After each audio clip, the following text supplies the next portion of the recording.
Hello everyone, आज के इस वीडियो में हम पढ़ने वाले हैं क्लास 12th बायोलॉजी का पहला चैप्टर जो है जीवों में जनन, जिसका बहुत ही इम्पोर्टेंट टॉपिक जो है कायिक प्रवर्धक। तो कायिक प्रवर्धक किसे कहते हैं, इसका परिभाषा क्या होता है, इसका एग्जाम्पल क्या होता है, इसके बारे में हम जानेंगे। और उसके बाद हम जानेंगे कि कायिक प्रवर्धक के लाभ क्या होता है और कायिक प्रवर्धक का हानि क्या होता है। तो आज के इस वीडियो में हम सब कुछ जानने वाले हैं। मैं आपको विश्वास दिलाता हूं कि बहुत ही आसानी तरीके से आपको समझ में आएगा। तो चलिए हम देख लेते हैं। तो यहाँ पर हमने लिख दिया है कायिक प्रवर्धक, और यहाँ पे हमने इसका परिभाषा लिख दिया है, परंतु परिभाषा की ओर देखने की कोई ज़रूरत नहीं है। आपको एक एक बात समझ में भी आएगा, केवल यहाँ पे समझना है। सबसे पहले इसका परिभाषा हम याद कराएंगे। तो देखिए, कोई भी पौधा होता है, समझिएगा, कोई भी पौधा है तो पौधों में क्या होता है, पौधों में एक भाग होता है जिसे हम वर्धीय भाग कहते हैं। ध्यान से केवल अभी यहाँ पे आपको समझना है। पेड़ पौधों में एक वर्धीय भाग होता है। वर्धीय भाग का मतलब जैसे कि जड़ हो गया, तना हो गया, पत्तियां हो गया, ठीक है। जैसे वर्धीय भाग का मतलब जो हम कह सकते हैं तना, पत्तियां और क्या हो गया जड़। ये जो है जड़ है, तना है, पत्तियां हैं, ये सभी वर्धीय भाग हैं। तो पेड़ पौधों में जो वर्धीय भाग होते हैं, तो वर्धीय भाग के द्वारा जो पौधों का निर्माण कराया जाता है, पौधों का निर्माण कराया जाता है, मतलब पेड़ पौधों के जो वर्धीय भाग होते हैं इसके द्वारा ही नए पौधों का निर्माण कराया जाता है। तो नए पौधों का निर्माण मतलब नए पौधे तैयार किए जाते हैं, तो उसे ही हम कायिक प्रवर्धक कहते हैं। तो आशा करते हैं आप समझ रहे होंगे कि कोई पौधा है और उस पौधों के जो वर्धीय भाग हैं, जैसे तना हो गया, पत्तियां हो गए, जड़ हो गए, तो इसके द्वारा ही हम क्या कर देंगे, नए पौधे तैयार करेंगे। तो ये तैयार कर रहे हैं तो उसे ही हम कायिक प्रवर्धक कहते हैं। जैसे कि एग्जाम्पल जब हम देंगे तो आपको समझ में आएगा। जैसे कि नींबू का जो क्या होता है, नींबू होता है, नींबू का पौधा जो होता है, तो नींबू को पौधे को क्या करते हैं, हम थोड़े से जमीन में गाड़ देते हैं और उसके बाद जब वो क्या हो लेता है, जड़ अपने हो जाता है उसमें, तो हम फिर से काट कर नींबू को लगा देते हैं। ऐसा नहीं है कि नींबू को हम बीज डालकर ऐसे मतलब वैसे नहीं करते हैं। कायिक प्रवर्धक के द्वारा ही हम क्या करते हैं, नींबू के जो पौधे होते हैं उनको लगाते हैं। जैसे कि जो क्या होते हैं, केले के पौधे होते हैं, तो देखते हैं आप केले के जो पौधे होते हैं उसको क्या हम अलग से तो हम बीज के द्वारा तो उसको निर्माण नहीं करते हैं, तैयार नहीं करते हैं, जबकि जड़ों के द्वारा ही तो वो क्या होता है, जड़ के द्वारा ही वो तैयार होते हैं। तो जड़ क्या है, वर्धीय भाग है कि नहीं है। तो हमने यही कहा कि वर्धीय भाग के द्वारा नए पौधे तैयार किए जाते हैं, तो उसे ही हम क्या कहेंगे, कायिक प्रवर्धक कहेंगे। तो आप डेफिनेशन क्या कहेंगे, आप डेफिनेशन यही कहेंगे कि जब पौधों के वर्धीय भाग के द्वारा नए पौधे तैयार किए जाते हैं तो उसे कायिक प्रवर्धक कहते हैं। तो आशा करते हैं आप डेफिनेशन को बोल देंगे। देखिए, जिन विद्यार्थियों को डेफिनेशन समझ में नहीं आता है तो खासकर मैं उनके लिए बताना चाहूँगा, आप डेफिनेशन यहाँ से रटना नहीं है, आपको यहीं से याद करना है, ठीक है। आप कहेंगे जब किसी पौधों के वर्धीय भाग के द्वारा नए पौधे तैयार किए जाते हैं तो उसे कायिक प्रवर्धक कहते हैं। तो आशा करते हैं कि आपको समझ में आ गया होगा। और यही तो बात हमने डेफिनेशन में भी लिखा है। हमने लिखा है कि जब पौधों के वर्धीय भाग के द्वारा नए पौधे तैयार किए जाते हैं तो उसे ही हम क्या कहते हैं, कायिक प्रवर्धन कहते हैं। तो आशा करते हैं कि आपको परिभाषा समझ में आ गया होगा। अब यदि हम इसके उदाहरण पे बात करें, क्योंकि उदाहरण इंपॉर्टेंट होता है, जैसे कि उदाहरण में हम दे सकते हैं कि जो अंगूर का पौधा होता है, जो केले का पौधा होता है, ठीक है, अंगूर का पौधा हो गया, केले का पौधा हो गया, जो आपका नींबू का पौधा होता है आदि हम दे सकते हैं। ये सभी क्या होते हैं, ये सभी इसके ही एग्जाम्पल है। तो आशा करते हैं कि आपको समझ में आ गया होगा। अब आते हैं हम अपने दूसरे पर कि सबसे पहले तो हम इतना जान लिया कि कायिक प्रवर्धक का परिभाषा क्या होता है, एग्जाम्पल भी हमने समझ लिया, ठीक है। अब आते हैं कि कायिक प्रवर्धक के लाभ क्या होते हैं। ये सभी आपसे 4 या 5 नंबर में आपसे एग्जाम में, बोर्ड एग्जाम में पूछे जाते हैं क्लास 12th का, ठीक है, और क्लास 10th में भी, तो आपको याद रखना है। अब आते हैं कि कायिक प्रवर्धक का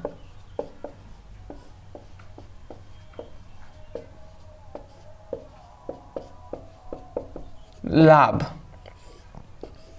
अब देखिए कायिक प्रवर्धक के लाभ, तो कायिक प्रवर्धक के बहुत सारे लाभ होते हैं, परंतु जो इंपॉर्टेंट है, जो मुख्यतः लाभ हैं, उनको हम डिस्कस करेंगे।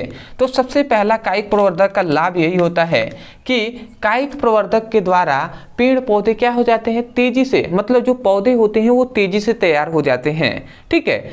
तो हम क्या लिखेंगे, हम लिखेंगे कायिक प्रवर्धक के द्वारा पौधे तेजी से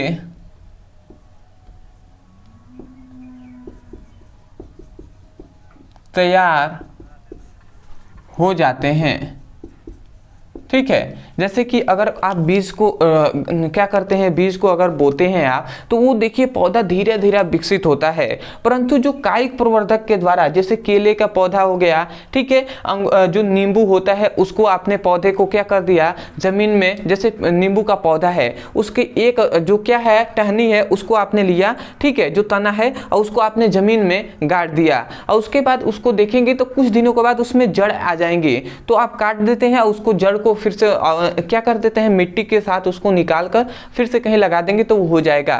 तो ये कायिक प्रवर्धक का ही एग्जाम्पल है। तो उससे क्या होता है, उससे तेजी से पौधे का निर्माण होता है। तो इसीलिए हमने लिखा है कि कायिक प्रवर्धक के द्वारा पौधे तेजी से तैयार होते हैं, ठीक है।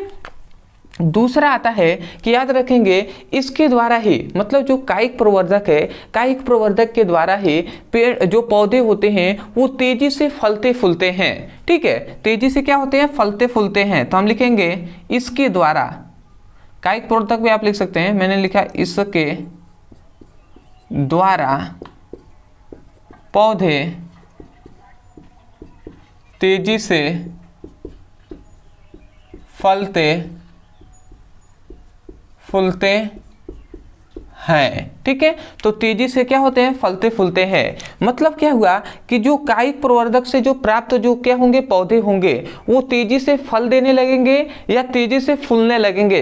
जैसे बहुत सारे फ्लावर, मतलब बहुत सारे फूल भी जो होते हैं वो भी क्या होते हैं, उनकी केवल टहनियों को हम लाते हैं छोटी छोटी, और उसको क्या कर देते हैं, जब हम धरती में उसको क्या कर देते हैं, लगाते हैं, ठीक है, तो वो क्या होता है, तेजी से वो फुलाने लगता है। ऐसे बहुत सारे पौधे आते हैं, बट हाँ मेरा जो क्या है उसका नाम मुझे पता नहीं है, ठीक है, पर आप जानते होंगे, आपके घरों में अगल बगल आप देखे होंगे, तो वो सभी क्या होते हैं, बहुत से ऐसे पौधे होते हैं जिनकी टहनियों को लाकर अगर हम लगा देते हैं तो वो भी तेजी से क्या होते हैं, विकसित हो जाते हैं। तो इसीलिए हमने कहा कि तेजी से फलते या फूलते हैं। अगला आता है तीसरा कि याद रखेंगे जो कायिक प्रवर्धक से प्राप्त जो पौधे होते हैं, मतलब इसके द्वारा जो प्राप्त पौधे होंगे उसमें क्या होगा, जनक का गुण होगा।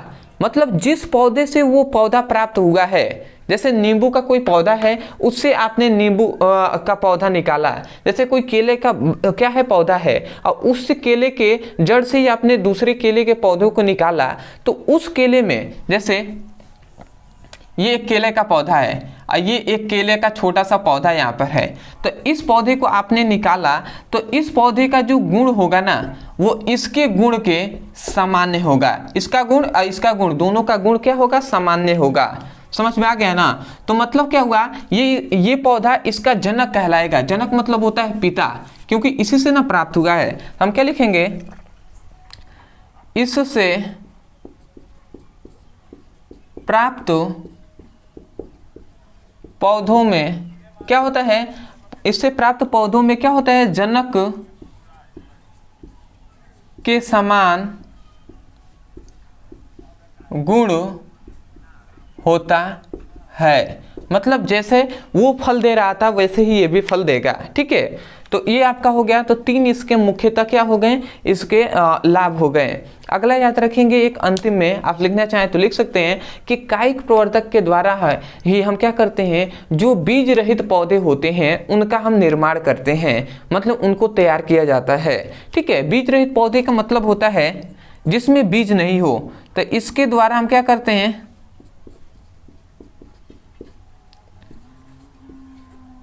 बीज रहित पौधों का निर्माण किया जाता है। ठीक है, जैसे कि जो आपका अंगूर हो गया, जो आपका केला हो गया, ये सभी क्या है, बीज रहित पौधे हैं। तो आशा करते हैं कि आपको जो लाभ हमने बताया है, ये 4 हमने लाभ इसका बताया है कायिक प्रवर्धक का, तो ये आपको समझ में आ गया होगा। अब हम जान लेते हैं कि कायिक प्रवर्धक की हानियां क्या होती हैं, जो कि इंपॉर्टेंट है, हानियां भी आपको जाननी चाहिए। अब इसका हम हानियां इसकी तो बहुत सारे हैं, बट हाँ मैं जो इम्पोर्टेंट है वही आपको बताऊंगा, और 2 ही आपसे लाभ या हानि पूछी जाती हैं। तो सबसे पहली इसकी हानि है, सबसे पहली इसकी हानि ये है कि जो कायिक प्रवर्धक से प्राप्त जो पौधे होते हैं उसमें जनक के जैसे ही गुण पाए जाते हैं, ये हमने लाभ में जाना है।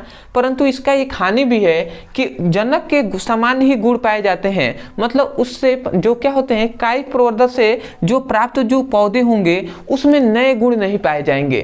तो ये एक हानि ही है कि यदि वो पौधा जिससे हमने नए पौधा निर्माण कराया है उसमें यदि वो फल अच्छे नहीं दे रहा है तो ये भी फल अच्छा नहीं देगा, तो ये एक हानि है। ठीक है, तो हम लिख सकते हैं कि इससे प्राप्त पौधों में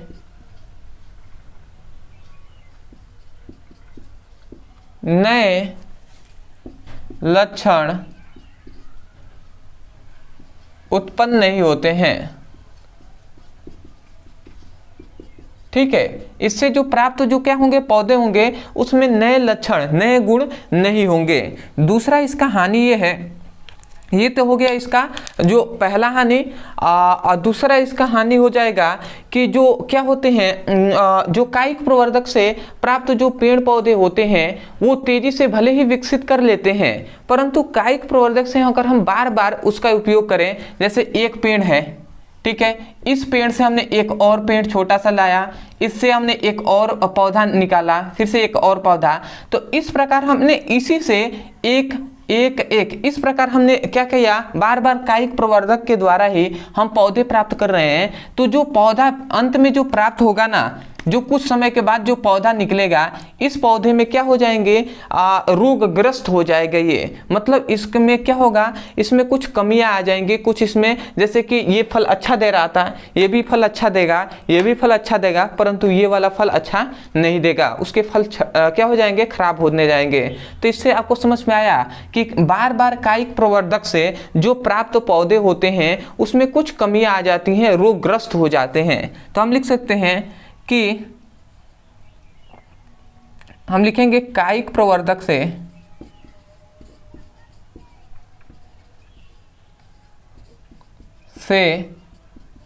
प्राप्त पौधे, ऐसा नहीं बार बार लिखेंगे ना, कायिक प्रवर्धक से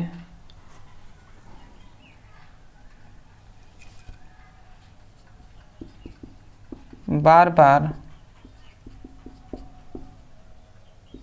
प्राप्त होने वाले पौधे रोगग्रस्त हो जाते हैं। तो आशा करते हैं आप समझ रहे होंगे कि कायिक प्रवर्धक से जो बार बार यदि हम पौधे प्राप्त करें तो वो क्या हो जाते हैं, रोगग्रस्त हो जाते हैं, उनमें क्या हो जाता है, उसमें कुछ कमियां हो जाती हैं। तो आशा करते हैं कि हमने जो आपको बताया था कि कायिक प्रवर्धक का परिभाषा, एग्जाम्पल, इसका लाभ और हानि, ये आपको सब कुछ अच्छे से समझ में आ गया होगा। तो यदि आपको समझ में आया है तब जाकर आप चैनल को सब्सक्राइब कर लीजिएगा, क्योंकि आपकी सपोर्ट की बहुत ज़्यादा ज़रूरत है। और आप देख भी सकते हैं, तो मुझे ज़्यादा के नहीं, अगर आपको समझ में आया है तो केवल आप सब्सक्राइब कीजिए, नहीं समझ में आया तो कोई दिक्कत नहीं है। बट हाँ, अगर समझ में आया है तो आप सपोर्ट नहीं करेंगे तो कौन करेगा, तो चैनल को सब्सक्राइब कर लीजिएगा। अदरवाइज यदि आपको कोई भी ऐसा टॉपिक है फिजिक्स में, केमिस्ट्री में, बायोलॉजी में कि जो आपको समझ में नहीं आता है, तो केवल आप उस टॉपिक का नाम लिखिएगा यूट्यूब पर, और अंत में हमारे चैनल का नाम लिखकर आप सर्च करेंगे, तुरंत वो वीडियो आपको पास मिलेगा और वहां से उसको अच्छे से पढ़ सकते हैं और डेफिनेशन अच्छे से समझकर याद भी कर सकते हैं। अदरवाइज यदि आप क्लास 12th में होंगे और फिजिक्स का चैप्टर वाइज सीक्वेंस में सभी वीडियो को पढ़ना चाहते हैं, तो इसका न्यू बैच स्टार्ट हो गया है क्लास 12th का। नीचे हम डिस्क्रिप्शन में लिंक दे देंगे, तो उस लिंक पर क्लिक करके आप चैप्टर वाइज सीक्वेंस में सभी वीडियो को पढ़ सकते हैं। तो आशा करते हैं आप समझ गए होंगे। तो चलिए दोस्तों, आज के लिए इतना ही, मिलते हैं एक नए टॉपिक के साथ, तब तक के लिए धन्यवाद। जय हिंद, जय भारत।